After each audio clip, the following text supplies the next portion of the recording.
ఇదిగో కాఫీ. కాదనా ఈరోజు నా బర్త్డే అనే విషయం కూడా నీకు గుర్తుకు లేదన్నమాట. ఎవరైనా నా ఫ్యామిలీ మెంబర్స్ ఫోన్ చేసి చెప్తే తప్పించి నీకు నా బర్త్డే అనే విషయం కూడా గుర్తుకు లేదు. ఎందుకంటావు అట్లా? చూసా కదా రాత్రి 10:30 వరకు మీటింగ్లో ఆఫీస్లో ఎట్లా తప్పినాము.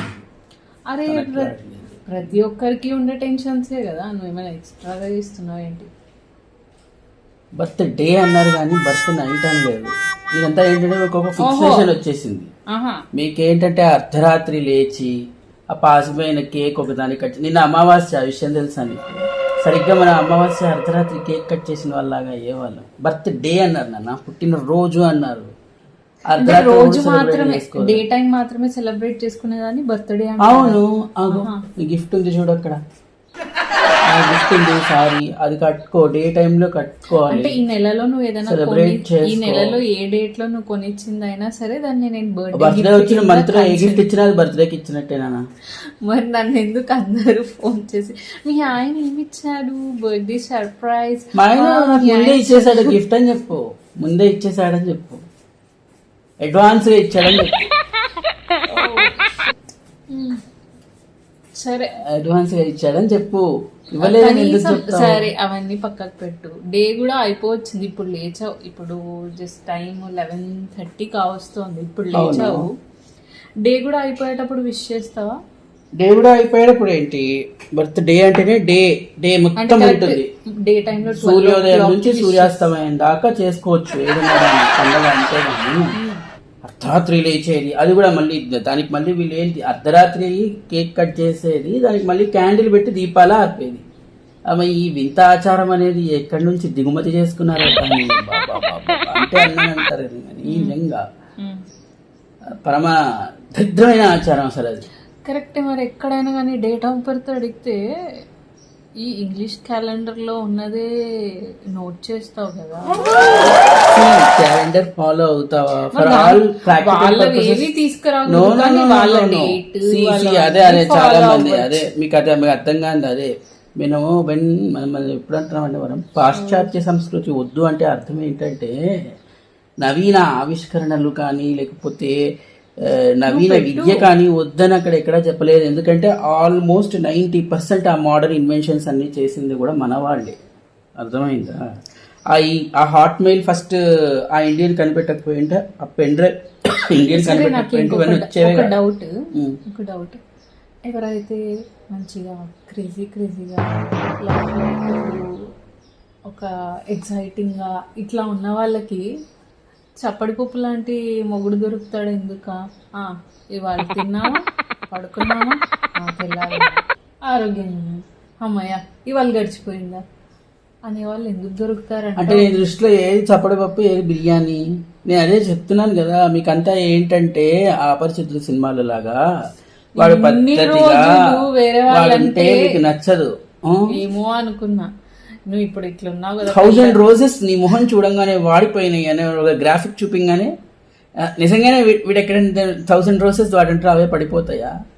వాడే రిమోట్ కంట్రోల్డ్ బొమ్మ తీసుకొచ్చి పెట్టి. సరేలే, ఒక్క రోజు ఆడదాన్ని హ్యాపీగా ఉంచదానికి నచ్చింది హ్యాపీ అంటే ఏంటి చెప్పనా? పోనీ 365 days నీకోటి చెప్పనా? ప్రేమగా చూసుకునే మొగుడు, ప్రేమగా చూసుకోవడం అంటే ఏంటి? ఆరోగ్యంగా ఉన్న ఫ్యామిలీ, లక్షణమైన పిల్లలు ఉన్న దాంట్లో సుఖంగా సంతోషంగా మన జీవితాన్ని గడపడం అనే దాని అంత బ్లెస్సింగ్ ఇంకొకటి లేదు. అది ఇడిచిపెట్టి నాకు ఎక్సైటింగ్ కావాలి, ప్రతిసారి నాకు డోపమైన్ రష్ కావాలి అని అంటే అదొక పెద్ద వ్యాధి. నేను ఫారెన్ ట్రిప్, అబ్బా ఫారెన్ ట్రిప్ తర్వాత నీకు మళ్ళీ అక్కడ నీకు డోపమైన్ సాచురేషన్ వచ్చిన తర్వాత ఏమి తెలుసా నీకు? స్పేస్ షిప్ లో వెళ్దామని, వేరే కంట్రీస్ కి వెళ్ళడం, స్పేస్ షిప్ లో మార్స్ కి వెళ్దామని, వేరే కంట్రీస్ వెళ్ళడం నచ్చదు. ఎవరికి నచ్చదు వేరే కంట్రీస్? జాబ్ మాత్రం కారణం వేరే కంట్రీస్ ఎవరికి నచ్చదు? వేరే కంట్రీస్ కి ఎందుకు నచ్చదు? నువ్వే అన్నావుగా నిన్న ఏ కంట్రీస్ కి వెళ్ళే ఆపర్చునిటీ వచ్చినా కూడా నేనైతే అవును జననీ జన్మభూమిష్ట స్వర్గాదపి గరీయసి అని ఉన్న ఊరు కన్న తల్లి, స్వర్గం కంటే గొప్పది. ఇవాళ 1000 సంవత్సరాల క్రితం రాముడు చెప్పింది. ఆహా ఆ. ఆహా. అంటే నువ్వు ఉద్యోగం కోసం వెళ్ళొచ్చు, సంపాదించుకోవచ్చు, రావచ్చు, కానీ ఆ దేశంలో మనల్ని గౌరవిస్తున్నారా? నాకు ఒక మాట చెప్పు. అంటే నేను ఇక్కడ బాగా second class, third class citizens లాగా గౌరవిస్తున్నారు. ఇక్కడ గౌరవిస్తున్నారు, రోజు రెస్పెక్ట్ ఇస్తున్నారు నాకు. అట్లీస్ట్ ఒక second class, third class citizen లాగా కనీసం అపార్ట్మెంట్ లో కిందికి వెళ్తే ఎవరు నీకు నమస్తే సార్ అని కూడా నాకెవరు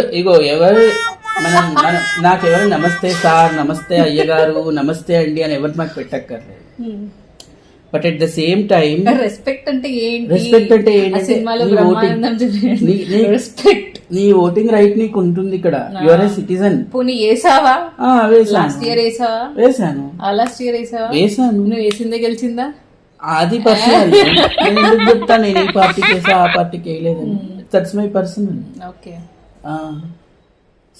వేరే కంట్రీకి వెళ్తేనే ఎక్సైట్మెంట్, వాళ్ళ ఆచారంలో డ్రెస్ చేసుకుంటేనే అందంగా ఉన్నాడు, లేదా వాళ్ళ పద్ధతిలో సెలబ్రేట్ చేసుకుంటేనే సెలబ్రేట్ చేస్తున్నాడు అనే దాంట్లో నుంచి బయటికి రా. Come out of that. English మాట్లాడితే చాలా ముద్దొస్తాడు. ఇంగ్లీష్ మాట్లాడతాను, స్ప్రెహెన్ డాష్, I can speak German, je parle un peu français, I can speak a little French, but that doesn't mean I'll have to leave my own culture, my own Hindu philosophy and Hindu culture just for the sake of those Western. So ఈ జన్మకి ఇంతే అంటావు. They are not masters and I am not slave. ఇలాంటి పిల్లలకి ఇలాంటి మొగుళ్ళు దొరకడం సహజం అంటావు, లేదా అలాంటి మొగుడు ఉన్న వాళ్ళకి ఇలాంటి పిల్లలు దొరకడం సహజం అంటావు. అంతే. అంటే ఇప్పుడు మేడ్ ఇన్ హెవెన్ అని ఊరికేం లేదన్నమాట. ఇప్పుడు ఫర్ ఎగ్జాంపుల్ నేనున్నాను, probably I wanted someone who should create a pep in life, who should create a certain excitement in my life. అది సో అది నువ్వున్నావు, నీకు probably you wanted someone to make you think stably, give you make you grounded, to pull you down to earth probably. అందుకనే అన్నారు కదా Venus and Mars అంటే ఆ టైప్లో. ఈ స్టోరీ ఇలా కంటిన్యూ అవుతూనే ఉంటుంది, నెవర్ ఎండింగ్. Bye bye.